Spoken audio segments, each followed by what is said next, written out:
Nagdarasal po natin ang ating mga kababayan. Please, keep safe. Stay well. We are all praying for you. Kasi alam po natin ang balita, mga ilang araw na po nakalipas, niyanig ang ating bansa sa mga sunod-sunod na mga malalakas na lindol. Noong pong September 30, niyanig po ng lindol o earthquake sa Cebu. Noong pong October 9 naman sa La Union at Baguio. Noong pong nakaraang October 10 sa Davao Oriental naman po. Ang dami po nagme-message sa akin at nagtatanong, sabi nila, Father, ano po kayang ibig sabihin nito? Ano po kaya ang mensahe ng Diyos sa atin? Magugunaw na po ba ang mundo? Lalong-lalo na po, may nakapansin sa social media, nag-post po siya. Hindi ko po alam kung napansin nyo din ito. Yung pong mga lindol nangyari sa 3 malalaking isla. 3 major islands of our country. Luzon, Visayas, Mindanao. Wala pong naligtas. Nobody has been spared by this earthquake. At nangyari daw po itong magkakasunod na lindol within 10 days. Ang huling lindol po doon sa Davao, nangyari po sa ika-10 buwan ng taon na ito. Ano pong araw? Sa ika-10 araw ng buwan ng Oktubre. Ano pong oras? 10 o'clock ng umaga. At sabi po ng PhilBox, nakapagtala po sila, nakapag-record sila ng 10,000 aftershocks dito po sa mga lindol na ito. Coincidence po ba ito? Aksidente lang po ba? Bakit po puro 10, 10, 10? Kaya hindi po mapigilan ng mga tao na magtanong, ano ba talaga ang sinasabi ng Diyos sa atin? Dahil marami po ang natatakot at nangangamba, ang sinasabi nila, end times na daw. Maaring hindi po aksidente ito. Dahil sa ating buhay, palaging may plano ang Diyos. Lalong-lalo na kung babalikan po natin ang ating nabasang ebanghelyo. Ito po ay tungkol sa paghingi ng tanda ng mga tao kay Jesus. But Jesus said in the gospel, this generation is asking for a sign, but none will be given to them except the sign of Jonah. Matagal na po nagbibigay ng mga tanda ng mensahe ang Diyos. Matagal na po tayong tinatawag at kinakausap ng Panginoon. Ang problema lang, marami sa atin nagbibingi-bingian. Amen? Ang problema lang, marami sa atin, matigas ang ulo. Matigas ang ating mga puso. Amen? Hindi po naglalaro sa mga numero ang Diyos. Pero minsan ginagamit niya ang numero para makuha ang ating atensyon. Para tayo ay makinig, para tayo ay magsisi, para tayo ay bumalik muli sa Kanya. Amen? Kung ano po ang sinasabi nito tungkol sa numerong 10. Tandaan niyo po, lahat na nakasulat sa Biblia, hindi aksidente. Kapag naisulat po sa Biblia, lahat po dyan may dahilan, may kahulugan. Even numbers tell us something. So what does the Bible tell us about the number 10? First, 10 reminds us of God's law and order.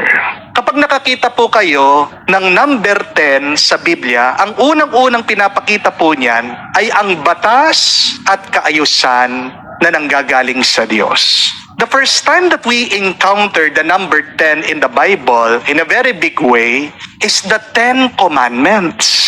Ano pong ibig sabihin ng 10 dito sa 10 Commandments? 10 means the completeness of responsibility. Pinapaalala po ng mga lindol na ito sa atin. Ang buhay natin ay marupok. Ang mga gusali natin pwedeng gumuho. Ang mga plano natin sa buhay pwedeng mahinto. Pero kapag dumating ang lindol, sana hindi ka tumigil sa pagsunod mo sa kautusan ng Diyos. Amen? God's law, which is to love Him and to love our neighbor, remains unshaken even in the presence of earthquake. Tumigil po ang trabaho, tumigil ang eskwela, ang pag-aaral ng mga bata, Pero hindi dapat tumigil ang ating obligasyon, ang ating responsibilidad na sumunod sa kagustuhan ng Diyos na mahalin natin siya at mahalin natin ang ating mga kapwa. Baka kayo po ay niyayanig ng Diyos. Bakit? Para ipaalala sa inyo. Huwag niyo siyang kalimutan. Huwag nating kalimutan ang ating mga kapwa. Tandaan pa rin natin ang pinakamahalagang kautusan, ang mahalin ang Diyos sa pamamagitan ng pagmamahal natin sa kapwa. Kasi bago po ang lindol, napansin nyo, na-expose ang mga iba't ibang corruption sa ating gobyerno. Nalaman natin kung gaano kayaman pala ang ating bansa. Pero nananatili tayong mahirap dahil sa katakawan ng ating mga namumuno. Sumobra na po kasi ang mga iba sa atin, hindi na nakontento, hindi na nabusog, hindi naman pinaghirapan, kinukuha ang kaban ng bayan. Habang ang mga mayayaman lalong yumayaman, ang mga mahihirap ay lalong naghihirap. Panay na lang po ang pamumulitika nangyayari. Dahil nagkakandara pa po ang mga ibang namumuno sa atin na kumapit at ayaw nilang bitawan ang kapangyarihan. Di po ba? Nagpalindol ang Diyos para ipaalala sa atin ang umayos tayo. Amen? Kung hindi po hihinto ang kasakiman, ang pagkamakasarili sa ating mga namumuno, mas malala pa ang darating sa ating bansa. Di po ba? Pero ano po ang ating pag-asa? There is hope. And our hope is when the ground is unstable, God's word is our sure foundation. God is your rock. Ano ang sandigan natin? Gitna ng napakaraming masama na nangyayari sa ating buhay, walang iba kung hindi ang Diyos.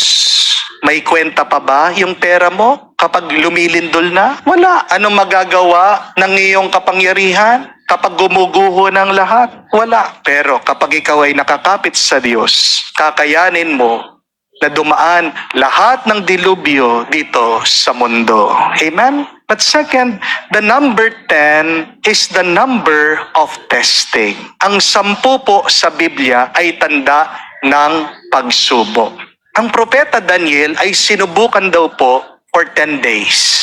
Israel was tested by God 10 times. At ang simbahan po, kung babasahin yung libro ng Revelation, kapahayagan, it was tested also in 10 days. Mga kapatid, ang lindol at ang mga aftershocks ay pagsubok po sa atin. Sinusubukan tayo ng Diyos. Hindi lang gaano katatag, kalakas, katibay ang ating mga gusali. Pero sinusubukan talaga ng Diyos, gaano katibay ba? Gaano ba katatag ang inyong pananalig? Because when we have an unbreakable, unshakable faith, you can move mountains. Kung matibay lang ang iyong pananampalataya, magagawa natin at mararanasan mo ang mga imposibleng bagay. Kaya magandang itanong, kapag lumilindol, ano ang gagawin mo?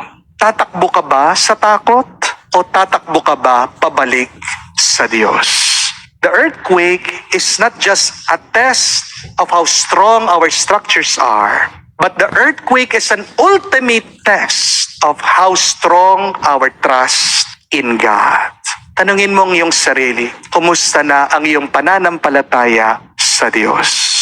Third and last, the number 10 also calls us to repentance and readiness. Kung maalala niyo po yung kwento ni Jesus, tungkol po dun sa 10 dalaga, yung 5 daw ay mangmang, yung 5 matalino. Sino po yung mga matalinong dalaga? Sila yung naghanda, nagdala po sila ng ekstrang langis. Sino po yung mga mangmang na dalaga? Sila yung mga hindi naghanda, wala silang dinalang langis. The earthquake reminds us how quickly life changes. But we must be prepared for the changes of life. Kahit na ilang taon mong pagplanuhan ang iyong buhay, kahit na paghirapan mo ito, itayo mo ang iyong mga pangarap. Kapatid, kailangan natin tanggapin. Kailangan tayong maging handa sa isang iglap, in one click, mawawala lahat ng yan. kailangan natin tanggapin, hindi natin kontrol ang lahat. At yan madalas ang nagiging ugat ng ating stress. Bakit ka napapagod? Bakit ka nalulungkot? Kasi pilit mo na kinokontrol ang lahat ng bagay na imposible naman na hindi mo makokontrol lahat ng yan. Di po ba? Only God controls everything. Kaya nga ang pinakamagandang gawin ay kumapit ka sa Kanya, maniwala ka sa Kanya, sumunod ka sa Kanya, dahil hindi ka naman ipapahamak ng Diyos. Amen? Mga kapatid, mabilis magbago ang buhay. And life is short. Kaya nga tayo pinapaalalahanan ng Diyos. Maghanda kayo. Maging responsable kayo. Magbalik loob kayo sa Diyos. Ang mga tao ng Ninive, nagsisipo at nagbago sila noong pinahayag ni Jonah ang mensahe ng Diyos sa kanila. Na kung iisipin nyo po at pagninilayan nyo, napaka-imposible nung nangyaring yon. Bakit? Kasi ang mga tao po ng Ninive, nung unang panahon, ayon po sa kasaysayan, isa sila sa mga pinakabayolente, pinakamarahas na tao. Pag sila po ay nakikipaggera at natalo nila mga kaaway nila, yung mga nadakip nila, pinapatay nila, pinupugutan po nila ng ulo, sinachap-chap nila mga katawan nila, tinutuhog po mga ulo, nilalagay sa stick. Ganon po sila kasama. Ganon po sila karahas. But see the great miracle. These people are very evil and dangerous. Change. Sino bang makakaisip na ang mga taong ito, grabe ang kanila pag-uugali, ay lalambot ang kanilang puso at magpapakumbaba? The greatest miracle is the people of Nineveh listened to Jonah and repented. Pinapakita po nito sa atin pagkatigas-tigas man ng puso ng isang tao. Lalambot din yan kung pagtsatsagaan mo, kung hindi mo titigilan sa pagpapahayag ng salita ng Diyos. Nagbago ang mga tao ng Ninive, hindi po dahil gwapo ang propeta Jonah, hindi po dahil makata siya, magaling siya magsalita. Nagbago ang mga tao ng Ninive kasi naunawaan nila yung mensahe ni Jonah. Kaya nga mga kapatid, unawain natin itong nangyayari sa ating panahon. Let us try to read and to understand the signs of the times. Kung hindi tayo magiging matalino, tayo po ay mabibigatan at masasaktan. Di po ba? Huwag sana nating baliwalain ang napakahalagang tanda, mensahe na sinasabi sa atin ng Panginoong Hesukristo. Sana makita natin na ang ating Panginoong Hesukristo ay palagi tayong kinakausap, sinasabi niya ang kagustuhan ng Ama sa atin. Remember that the greatest sign is Christ Himself. And Christ's word is a light, a lamp under our feet. Bakit ka naliligaw, nalilito, madalas sa buhay? Baka kulang ka sa pakikinig at pag-unawa sa salita ng Diyos. Amen? Kaya anong ibig sabihin? Ito pong earthquake sa ating bansa. Nangyari na sa ika-10 buwan ng taon na ito, sa ika-10 araw, 10 o'clock ng umaga, nagkaroon daw po ng 10,000 aftershocks. God is just shaking us up. Ginigising tayo ng Diyos. Kamukha ng ginawa ni Jonah. At tayo sinasabihan ng Panginoon, bumalik kayo, magbalik loob kayo sa Diyos.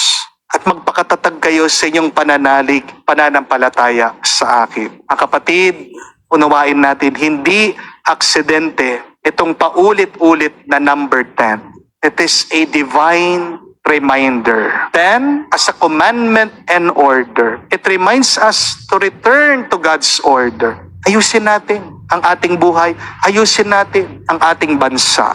10 as a testing. We must remain faithful to God in our trials if we wish to become successful. And 10 reminds us of the virgins that we must always be ready. Hindi natin alam kung anong mangyayari bukas. Pero ang alam natin, kapag handa tayo, hindi tayo papabayaan ng Diyos. Mga kapatid, hindi rin natin alam kung kailan darating ang susunod na earthquake. Pero sana, huwag natin bilangin yung mga earthquake. Harinawa, tignan muna natin ang mga pagpapala na tinatanggap natin sa Diyos. Do not count the earthquakes, but count your blessings. Amen? So the next time you feel the ground is moving and shaking beneath us, it is a sign. Please, move your heart away from sin and closer to God, who is our life, who is our blessing. Amen.